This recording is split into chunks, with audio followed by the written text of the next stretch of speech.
भोपाल महज एक शहर नहीं, यह एक संस्कृति है, एक मिसाल है, एक ताना बाना है, एक परंपरा है, एक किरदार है और एक मुकम्मल कहानी भी है। हर किसी के लिए इसके मायने अलग हो सकते हैं, लेकिन हकीकत यही है कि मध्य प्रदेश अगर देश का दिल है तो भोपाल इसकी धड़कन।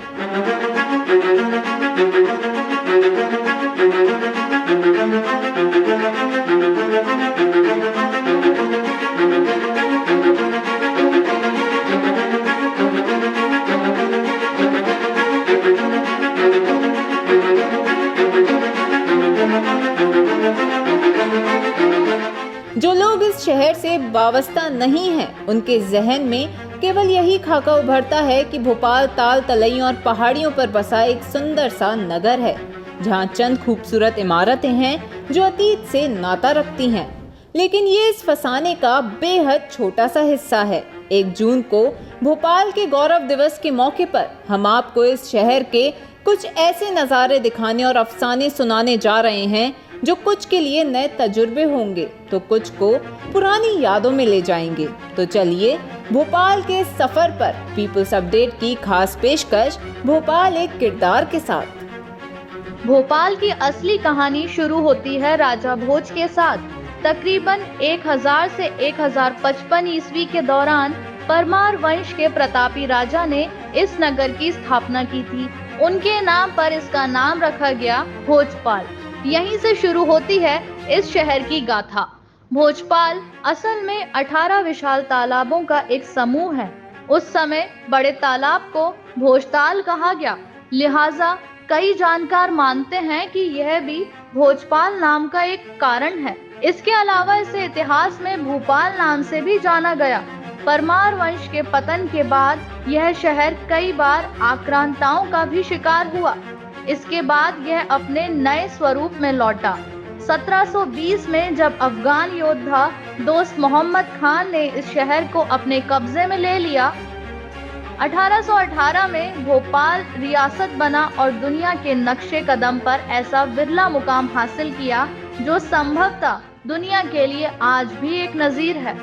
1947 में देश की आजादी से पहले रियासतों को विकल्प दिया गया था कि वह भारत और पाकिस्तान में से किसी एक में अपना विलय कर सकते हैं।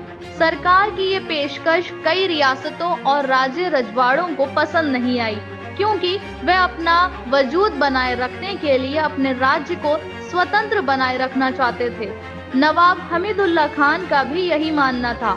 उन्होंने कश्मीर, हैदराबाद और सिक्किम की तर्ज पर एक इंडिपेंडेंट स्टेट बने रहने के लिए भारत या पाकिस्तान में विलय के प्रस्ताव को खारिज कर दिया। हालांकि तत्कालीन गवर्नर जनरल लॉर्ड माउंटबेटन ने भोपाल नवाब की इस मांग को इस आधार पर नहीं माना कि 2 देशों के बीच में एक छोटी सी रियासत कैसे अपना अलग वजूद बनाकर रह सकती है।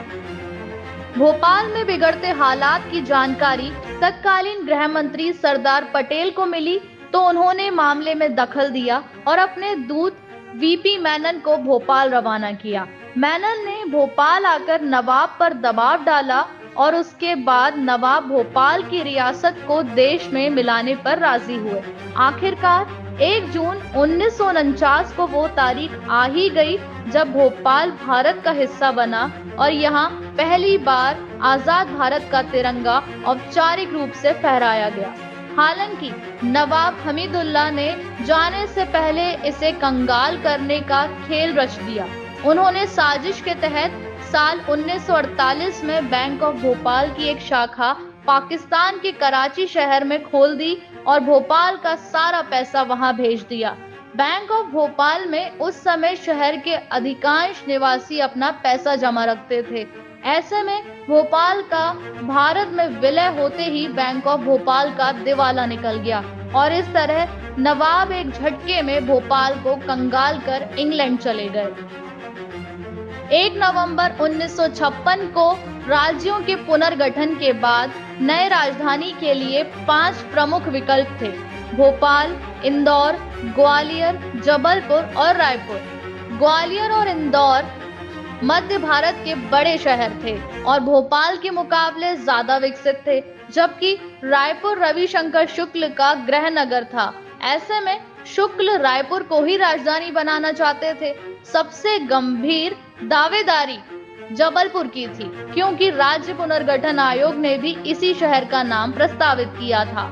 सेठ गोविंदास भी जबलपुर को राजधानी बनाने के लिए अथक प्रयास कर रहे थे। इसे अन्य शहरों की बदकिस्मती कह सकते हैं कि कुछ ऐसे हालात बने कि भारत सरकार ने भोपाल को राजधानी बनाने का फैसला ले लिया। यहाँ बनी इमारतें और उपलब्ध जगहों ने भी भोपाल को राजधानी बनाने में अहम रोल निभाया। रियासत बनने के बाद 1819 से 1926 तक यहाँ 4 बेगमों का राज रहा। इसके बाद 1949 तक भोपाल रियासत के शासक हमीदुल्लाह खान रहे। देश को आज़ादी मिलने के लगभग 1.25 साल बाद 1 जून 1949 को भोपाल रियासत भारत का हिस्सा बन सका। इतना ही नहीं, 1956 में नए राज्य के रूप में मध्य प्रदेश की स्थापना के बाद भोपाल को राजधानी बनाने में भी काफी मुश्किलें आईं। हालांकि यहाँ की स्थापत्य कला, ताल तलैयों से लेकर प्राचीन शासन व्यवस्था के बारे में काफी कुछ कहा और लिखा जा चुका है। लिहाजा आज हम गौरव दिवस के इस मौके पर बात करेंगे उन लम्हों और हालातों की जिनसे भोपाल वासी देश आजाद होने के बाद रूबरू हुए। भोपाल के गौरव दिवस की ये कहानी भोपाल के तत्कालीन नवाब हमीदुल्लाह खान से शुरू होती है, जो 1947 में रियासत पर काबिज थे। वे मुस्लिम लीग के सक्रिय सदस्य और उनकी मोहम्मद अली जिन्ना के साथ दोस्ती दुनिया भर में मशहूर थी। यहाँ तक कि नवाब हमीदुल्लाह 1930 से 32 में हुए गोलमेज सम्मेलन के लिए मुस्लिम लीग के विशेष प्रतिनिधि के तौर पर भी भाग लेने के लिए चुने गए थे। जैसे जैसे आज़ादी का दिन पास आया, अन्य रियासतों ने तो भारत में शामिल होने के लिए हामी भर दी, लेकिन नवाब हमीदुल्लाह के पास विकल्प नहीं रह गया। 47 में उन्होंने भी भारत में विलय के लिए हामी तो भरी, लेकिन कोशिश यही रही कि भोपाल किसी देश का हिस्सा ना बने। आज़ादी के बाद शुरू हुआ देशी रियासतों का एकीकरण, उस दौर में भी नवाब हमीदुल्लाह भोपाल को स्वतंत्र राज्य बनाए रखने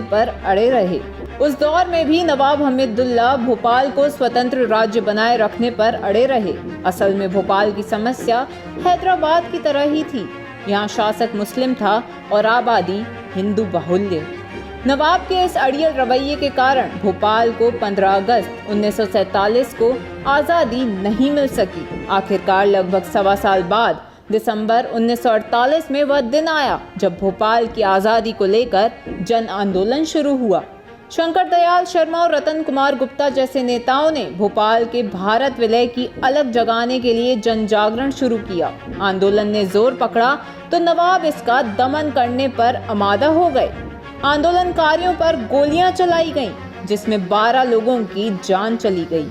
उनकी बड़ी बेटी आबिदा सुल्तान इंग्लैंड के बजाय पाकिस्तान गईं। उनकी शादी भोपाल के करीब स्थित कुरवाई रियासत के नवाब से हुई थी। पाकिस्तान सरकार ने आबिदा को ब्राजील में अपना राजदूत नियुक्त कर दिया। नवाब की छोटी बेटी साजिदा सुल्तान की शादी हरियाणा के पटौदी रियासत के नवाब से हुई। नवाब के जाने के बाद साजिदा सुल्तान ने भोपाल की गद्दी संभाली।